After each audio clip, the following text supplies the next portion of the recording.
మేడ్చల్ జిల్లా పోచారం మున్సిపాలిటీ పరిధి కొర్రెముల రెవెన్యూ పరిధిలో ప్రభుత్వ సీలింగ్ భూమిలో ఏర్పాటు చేసిన అక్రమ నిర్మాణాలను హైడ్రా అధికారులు కూల్చేశారు. ఏకశిలా నగర్లోని ప్రైవేట్ సర్వే నెంబర్లు 739 నుండి 749లోని వెంచర్ ప్లాట్లకు అడ్డంగా అనధికారంగా నిర్మించిన ప్రహరీ గోడను హైడ్రా అధికారులు పోలీసు బందోబస్తు నడుమ కూల్చేశారు. సుమారుగా 7.16 ఎకరాల కాంపౌండ్ వాల్ అక్రమంగా నిర్మించారని హైడ్రా అధికారులు తెలిపారు. 5 రోజుల క్రితం ఏకశిలా నగర ప్రాంతానికి వచ్చి హైడ్రా కమిషనర్ రంగనాథ్ పరిశీలించినట్లుగా చెప్పారు. మరోవైపు ఎలాంటి నోటీసులు లేకుండా హైడ్రా అధికారులు ప్రహరీ గోడను కూల్చేశారని అంకినీడు ప్రసాద్ బంధువులు ఆరోపిస్తున్నారు.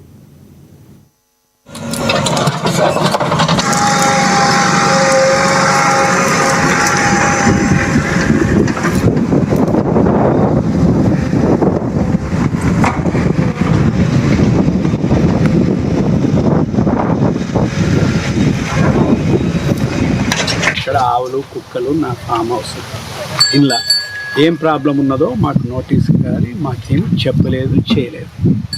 పొద్దున మా ఆవులు కాసే వాళ్ళు ఉన్నారు, 6:30 వచ్చారు, కూలగొట్టుడు మొదలుపెట్టారు. ఇది మొన్న పిలిచిండ్రు అందరినీ, మా కాయిదాలు మమ్మల్ని చూపించమన్నారు, చూపించినాం. వాళ్ళు వితౌట్ నోటీస్ కూలగొట్టినాను. సార్ మాకు ఎటువంటి ఇన్ఫర్మేషన్ అయితే ఇవ్వలేదు సార్. ఇంకోటి ఏంటంటే సార్, నార్మల్గా గోడ అయితే కూలగొట్టరు కదా సార్, ఇక్కడ మనం కట్టింది ఆవులే. మేము చెప్తానే ఉన్నాం ఆల్రెడీ. వాళ్ళు ఏమంటున్నారంటే వాళ్ళు ఆఫీసర్లు మా సార్ ఏది చెప్తే మేము అదే ఫాలో అవుతామని అలా కూలగొడుతూనే ఉన్నారు. లోపల ఉంది గడ్డి మాత్రమే, గడ్డి మళ్ళీ ఆవులు మాత్రమే. ఆవులకి ఏమైతే అని ఆవులు ఆల్రెడీ ఉరికిపోతూనే ఉన్నాయి. మేము ఆవుల కాడికి పోవాలా, ఇటు ఇళ్ళతో మాట్లాడాలి సార్. ఇక్కడ ఆవులు కుక్కలు